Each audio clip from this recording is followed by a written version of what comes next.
Olá pessoal, me chamo Fábio. Hoje eu vou falar um pouco sobre a teoria evolutiva sobre a origem da vida, certo?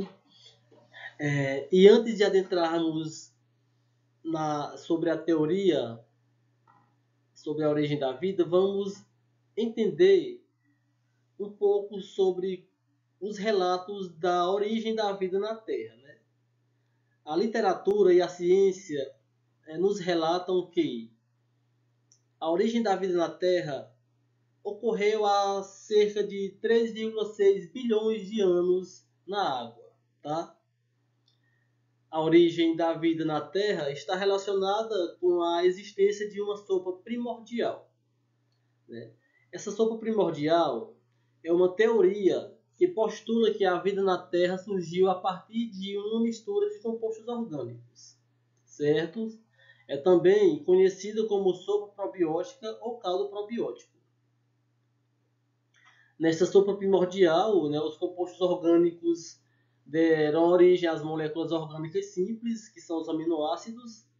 Consequentemente, foram surgindo também moléculas complexas, que são as proteínas, dando origem a coacervados e, consequentemente, às membranas celulares.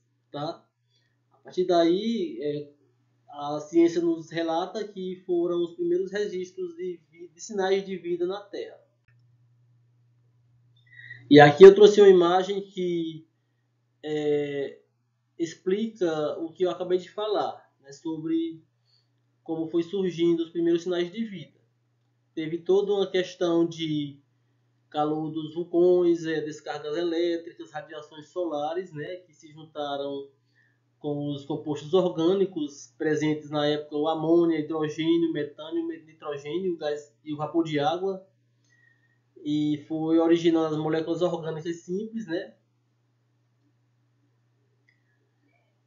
E daí surgiram as moléculas orgânicas grandes, coacervado e a célula de RNA ancestral, certo? E a partir daí, né, a gente vê que a literatura nos traz muitas informações sobre a teoria evolutiva sobre a origem da vida, né? E essa teoria evolutiva afirma que os seres vivos sofreram modificações ao longo do tempo. De acordo com essa teoria, nenhuma espécie é imutável, certo? Ela contrapõe a ideia do fixismo.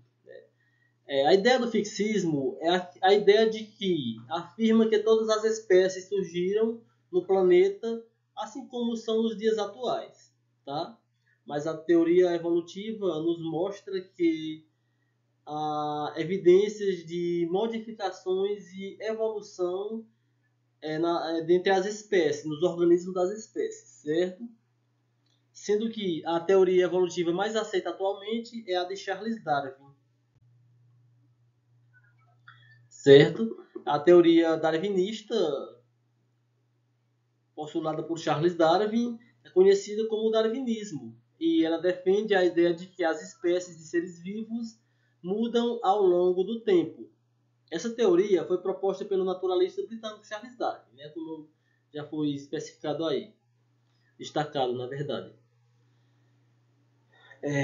As principais ideias da teoria darwinista é o seguinte, né? Os organismos vivos compartilham um ancestral em comum. Ela também nos diz que a seleção natural é um mecanismo que explica a evolução das espécies e que os organismos mais adaptados ao ambiente têm mais chances de sobreviver e reproduzir. Né? Ainda nos informa que a seleção natural é baseada na vida, na variação entre os indivíduos, certo? E que as características que favorecem a sobrevivência são selecionadas e passadas para as gerações futuras. Tá? A literatura, pessoal, nos traz registros de evidências que sustentam a ideia de evolução das espécies. Dentre esses registros, a gente pode perceber os fósseis, que são evidências da evolução da vida, né? Porque mostram que as espécies mudaram ao longo do tempo. Eles são restos de seres vivos que ficaram preservados em rochas, gelo, âmbar ou outros materiais. Tá? E aqui, como exemplo, eu trouxe fósseis da espécie humana, onde pode-se perceber que, com o passar dos anos, né, foi tendo uma modificação na estrutura craniana. Tá? E aqui no Homo sapiens, a gente vê que já há uma diferença significativa em relação aos demais, né, ao crânio dos demais. Certo? Outra evidência é a evidência anatômica, que são estruturas homólogas com a mesma origem embrionária, mas nem sempre a mesma função. Como, por exemplo, o braço humano e a nadadeira da baleia, né? Tem a mesma origem embrionária, a mesma estrutura anatômica, mas as funções são diferentes. Isso acontece também com estruturas anatômicas de outros organismos, certo?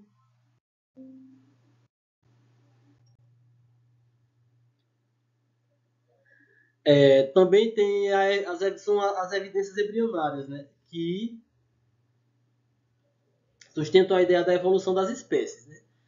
Essas evidências, quando se observa o desenvolvimento embrionário de algumas espécies, nota-se que são muito semelhantes em alguns aspectos. Isso demonstra uma evidência de ancestralidade comum. Por exemplo, os peixes, anfíbios, répteis, aves e mamíferos são muito diferentes quando adultos, quando crescem, mas seus embriões são muito semelhantes, né? Como pode se perceber aqui nessa imagem.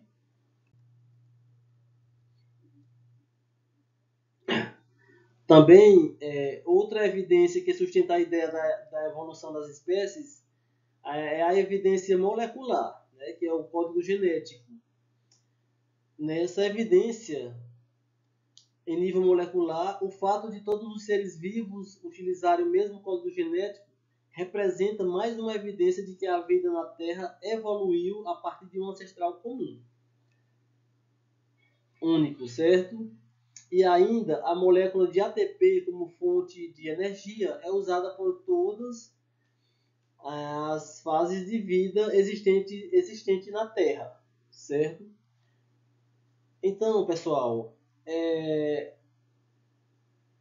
isso mostra que as espécies, né, sofrem evolução de acordo com o passar dos anos, e isso nos mostra que a teoria do fixismo ela fica um pouco assim para trás, porque a ciência e a literatura nos mostram com provas que a evolução das espécies é real, certo? Então é isso, meu muito obrigado.